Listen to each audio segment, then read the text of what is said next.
शेतकरी मित्रांनो, राम राम, नमस्कार. शेतकरी मित्रांनो, राज्यभरातील कापूस उत्पादक शेतकऱ्यांसाठी तसेच इतर सर्वच शेतकऱ्यांसाठी ताजी बातमी, महत्त्वाच्या बातम्या घेऊन आलेलो आहे. त्या अगोदर विनंती करतो, नवीन असाल तर प्रत्येकाने आपले यूट्यूब चॅनल नक्की एकदा सबस्क्राईब करा, लाईक करा, कमेंट करा, शेअर करा. शेतकरी मित्रांनो, या व्हिडिओच्या माध्यमातून जाणून घेऊ आपल्या हाती आलेले सर्वच ठिकाणचे ताजे कापसाचे भाव. त्याचबरोबर शेतकरी मित्रांनो, राज्यातील शेतकऱ्यांसाठी अत्यंत काही महत्त्वाच्या बातम्या आलेल्या आहेत. त्या बातम्या एकदा अगोदर आपण बघूया. व्हिडिओ मात्र पूर्ण बघा. मित्रांनो, सुरुवात करतोय बातमीने.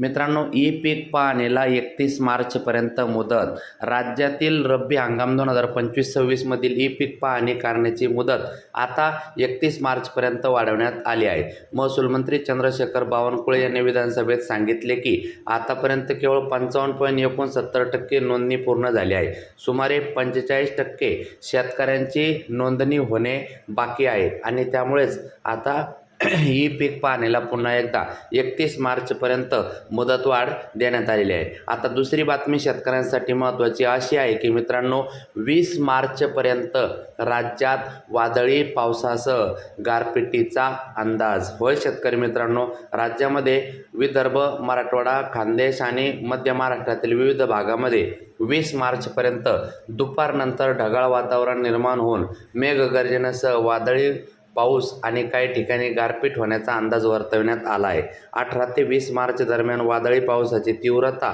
आणि क्षेत्र देखील वाढण्याची शक्यता आहे. मित्रांनो, खास करून या काळात विदर्भ, मराठवाडा, खानदेश आणि मध्य महाराष्ट्रात ठिकठिकाणी ढगाळ वातावरणासह वादळी पावसाची शक्यता आहे. 21 मार्चपासून हवामान स्थिर होईल. मुंबई शहर आणि उपनगरातील हवामानातही बदल झाले आहेत. समुद्राहून जमिनीकडे वाहणारे वारे सकाळी स्थिर होत आहे. त्यामुळे मुंबईचे कमाल तापमान 32 अंशाच्या आसपास नोंदवण्यात येत आहे.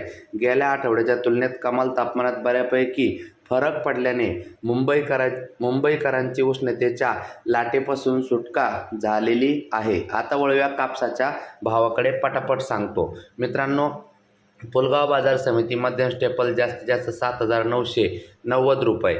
त्यानंतर मित्रांनो, पुढील बाजार समिती पटापट बघूया. वरोरा शेगाव जास्तीत जास्त 7,675 रुपये. हिंगणघाट जास्तीत जास्त 8,060 रुपये. त्यानंतर सिंदी सेलू जास्तीत जास्त 7,980 रुपये. त्यानंतर काटोल जास्तीत जास्त 7,570 रुपये. त्यानंतर वरोरा जास्तीत जास्त 7,700 रुपये. त्यानंतर देऊळगाव राजा जास्तीत जास्त 7,980 रुपये. त्यानंतर अकोला बोरगाव मंजू जास्तीत जास्त 8,010 रुपये. समुद्रपूर जास्तीत जास्त 7,900 रुपये. त्यानंतर सेलू जास्तीत जास्त 7,940 रुपये. त्यानंतर सावनेर जास्तीत जास्त 7,600 रुपये. त्यानंतर अमरावती जास्तीत जास्त 7,600 रुपये. त्यानंतर केज बीड जास्तीत जास्त 7,900 रुपये. त्यानंतर धारूर बीड जास्तीत जास्त 7,720 रुपये. त्यानंतर पांढरकवडा यवतमाळ जास्तीत जास्त 7,800 रुपये. त्यानंतर मित्रांनो, भेटूया पुढच्या व्हिडिओत. धन्यवाद.